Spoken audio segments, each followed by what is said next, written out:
అనిపిస్తుంది సహజంగా. అందరికన్నా కాస్త తక్కువగా అనిపిస్తుందేమో కానీ జగన్మోహన్ రెడ్డి గారికి, అంటే ఆంధ్రప్రదేశ్ మాజీ ముఖ్యమంత్రి వైసీపీ అధినేత జగన్కి మాత్రం తాను ఏం చేశారో అధికారంలో ఉన్నప్పుడు, ఆ మాటకొస్తే అధికారంలోకి రాకముందు ఏమేమి ఆలోచనలు చేశారో, అదే రకంగా ఇప్పుడు అధికారంలో ఉన్న పార్టీలు గతంలో అధికారంలో ఉన్నప్పుడు కూడా అవే చేశాయనే ఒక ఆలోచనలో ఆయన విహరిస్తూ ఉంటారు. ఈ ఉపోద్ఘాతం దేనికి చెప్పానంటే, ప్రస్తుతం రాష్ట్రంలో వైఎస్ఆర్సీపీ చేస్తున్న ఒక విపరీతమైన అబద్ధపు ప్రచారానికి I want to break that ఈరోజు. అంటే రాష్ట్రంలో మెడికల్ కాలేజీలు నిర్మాణాలకు సంబంధించి ప్రభుత్వం తీసుకున్న ఒక కీలక నిర్ణయం ఏంటంటే, పీపీపీ మోడల్లో ఈ కాలేజీల నిర్మాణము నిర్వహణ చేయాలని.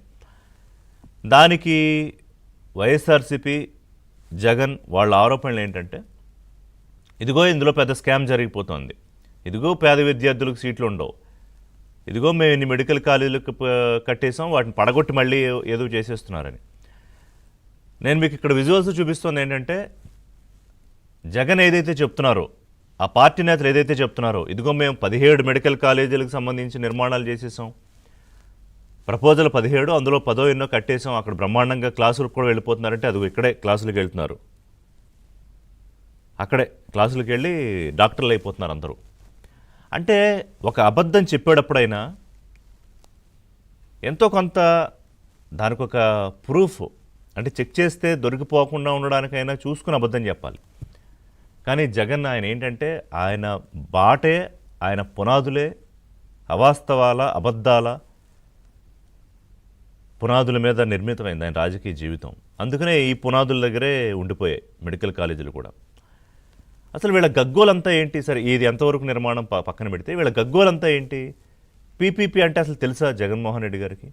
మొన్న అందుకే నిర్మలా సీతారామన్ దగ్గరికి వీళ్ళ ఎంపీలు వెళ్తే క్లాస్ పీకి పంపించింది ఆవిడ. అసలు బుద్ధుందా మీకు? పీపీపీ అంటే దేశం మొత్తం అంతా దాని మీదే నడుస్తుంది ఇవాళ. ప్రభుత్వం అన్నీ చేయాలంటే ఎక్కడవుతుంది? ఇవాళ ఈ మెడికల్ కాలేజీలు పీపీపీ పద్ధతిలో మోడల్లో తీసుకెళ్ళడం వల్ల క్యాపిటల్ ఎక్స్పెండిచర్, అంటే ముందు పెట్టాల్సిన మూలధన వ్యయం 3,700 కోట్లు సేవ్ అవుతుంది ప్రభుత్వానికి. అలాగే ప్రతి ఏటా ఈ నిర్వహణకి వీటన్నిటికీ అయ్యే ఖర్చు 500 కోట్లు సేవ్ అవుతుంది. అంటే ఒక 500 కోట్లు సేవ్ అయితే ఇంకో 2 మెడికల్ కాలేజీలు కట్టచ్చు. నిన్న ముఖ్యమంత్రి అదే చెప్తూ అధికారుల సమావేశంలో, నిన్న కలెక్టర్ల సమావేశంలో మాట్లాడుతూ ఈ ప్రస్తావన వచ్చినప్పుడు, ఋషికొండ లాంటి ఒక ప్యాలెస్ కట్టడానికి నువ్వు 500 కోట్లు తగలేసావు, ఇవాళ దాన్ని ఏం చేయాలని దానికి ఒక మంత్రులకు గ్రూప్ పెట్టి ఒక కమిటీ వేసి అది ఆ నిర్వహణ ఎలా చేద్దాము, వృధా కాకూడదు, దాని మీద పెట్టిన ప్రతి రూపాయి మళ్ళీ మనం వెనక్కి తీసుకోవాలి. నాయకులు మారిపోవచ్చు, ప్రభుత్వాలు మారిపోవచ్చు, కానీ ప్రజల డబ్బు అదంతా. ఎవడి సొమ్మని 500 కోట్లు 600 కోట్లు 700 కోట్లు పెట్టి బిల్డింగులు కట్టేసి నీ బాత్రూమ్ 28 లక్షలు పెట్టి కమోడ్ పెట్టుకుంటావా? లేకపోతే ఇటాలియన్ మార్బుల్ పరుచుకుంటావా? నీ డబ్బు కాదు, ప్రజల డబ్బు, పన్నుల డబ్బు.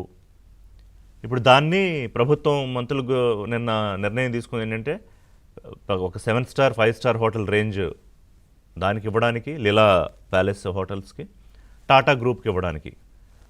అంటే ప్రతి రూపాయి దాని మీద వెనక్కి తీసుకురావాలని చంద్రబాబు నాయుడు ఆలోచన. సో కమింగ్ టు ఈ పీపీపీ, అంటే ఇలాంటి వృధా ఖర్చులు ఈయన ఎన్నో చేశాడు. ఎక్కడ పడితే అక్కడ ప్యాలెస్లు, అదంతా ఒక ఇదిలేండి, మళ్ళీ దాని గురించి ఒకసారి మాట్లాడుకుందాం. సో అసలు భారతదేశంలో పీపీపీ మోడల్లో ఉన్న ఇంపార్టెంట్ సెక్టర్స్ ఏంటి, మన ఆడియన్స్కి ఒకసారి అండర్స్టాండింగ్ కోసం చెప్తాను. నేను డిస్కషన్లో గెస్టులు చెప్తా డీటెయిల్డ్గా. ఇవాళ మనం తిరిగే రోడ్స్, హైవేస్ కానీ, లేకపోతే అనేక జాతీయ రహదారులు, లేకపోతే కొన్ని స్టేట్ రోడ్స్, వాటి నిర్మాణము నిర్వహణ, రైల్వేస్లో కొన్ని చాలామందికి తెలియదు. సపోజ్ హబీబ్గంజ్ అని ఇప్పుడు రాణి కమలావతి రైల్వే స్టేషన్, ఇది పీపీపీ మోడల్లో నడుస్తుంది. ఆల్ ఎయిర్పోర్ట్స్, వాటి అభివృద్ధి, నిర్వహణ, కొత్తగా గ్రీన్ఫీల్డ్ ఎయిర్పోర్ట్స్ నిర్మాణం, ఇవన్నీ పీపీపీ మోడల్లోనే జరుగుతాయి. పోర్ట్స్, షిప్పింగ్, తర్వాత ఎలక్ట్రిసిటీ సెక్టర్, విద్యుత్ రంగం, తర్వాత infrastructure, urban infrastructure, health and medical, education, ఇలాగా చెప్పుకుంటూ వెళ్తే హౌసింగ్. ఇవాళ మనం చూస్తున్న చాలా హౌసింగ్ ప్రభుత్వం దానికి బాధ్యత తీసుకుంటుంది. ఇవాళ మెడికల్ కాలేజీ నిర్వహణలో ఏం చెప్తున్నారు స్పష్టంగా ముఖ్యమంత్రి? నిర్మాణం దగ్గర నుంచి నిర్వహణ వరకు ప్రైవేటు వారి చేతుల్లో పెట్టి అప్పగిస్తాం. ఇట్ డజంట్ మీన్ వాళ్ళకి దారాదత్తం చేసేలేదు. ప్రభుత్వం కనుసన్నల్లోనే, ప్రభుత్వం అదుపాజ్ఞల్లోనే ఈ వ్యవస్థ అంతా నడుస్తుంది. దానికి ఏంటి సమస్య అసలు? మీకు టెక్నికల్గా మీరు చెప్పగలరా? చర్చకు వచ్చి అసలు ఇందులో సమస్య ఏంటని. సజ్జల గారు అంటారు ఇందులో స్కామ్ జరిగిపోతుంది. ఏంటి స్కాము? స్కాములు చేసే మీకు అన్నిట్లోనూ స్కాములే కనిపిస్తాయి. మీరు రాష్ట్రాన్ని ఒక యూనిట్గా చేసుకుని 5 ఏళ్ల పాటు సోర్స్ యూనిట్గా స్కాములు చేశారు. పాలసీలు తీసుకొస్తే లెక్కర్ దాంట్లో స్కాము, భగవంతుడి దగ్గర నెయ్యి వాడితే అందులో స్కాము, ఇంకో చోట ఇంకో నకిలీ మద్యం స్కాము, ఆఖరికి శ్రీవారికి ఇచ్చే పొట్టు వస్త్రాల్లో scam, land scam, sand scam, mining scam. అందుకనే అన్న, మనం ఏం ఆలోచిస్తున్నామో అవతల వాడు కూడా అదే చేస్తున్నాడు. మీ వాళ్ళు చంద్రబాబు నాయుడు స్కాములు చేసేస్తున్నారు. 5 ఏళ్ళు నాకు ఇంకా డబ్బులు దోచేయడానికి నాకు ఛాన్స్ పోయింది. అయ్యో చంద్రబాబు నాయుడు, లోకేష్ దోచేసుకుంటున్నారా? ఇది మీ ఏమంటారు, కుంచితం అయిపోయిన చిన్న బుద్ధి స్థాయి. ఒకవైపు కలెక్టర్ల స్థాయిలో ఆయన మీటింగ్ పెట్టి, బాబు మీరు అడ్డుకోకండి, మీరు అడ్డంకిగా ఉండకండి, ప్రజలకు ఇంకా మనం బాగా పని చేయాలి, నేను ఎవ్రీడే స్టూడెంట్ లాగా ఆలోచిస్తాను, ఎగ్జామ్ రాసి మార్కుల కోసం వెయిట్ చేస్తున్న వాళ్ళలాగా నేను ఉంటాను అని ఏం చేయాలి అని ఆయన తాపత్రయపడుతుంటే, అదిగో నువ్వు స్కామ్ చేసేసావు, ప్రూవ్ ఇట్. ఈ 17 కొత్త ప్రపోజల్స్, ఇప్పుడు 10 కొత్త ప్రపోజల్స్లో ఏం స్కామ్ జరిగింది? కమిషన్లు మీరు కదా 300 కోట్లకి అవ్వాల్సిన దాన్ని 250 కోట్లకి అవ్వాల్సిన దాన్ని 500-600 కోట్లకి పాలనా అనుమతులు ఇచ్చింది మీ హయాంలో కదా.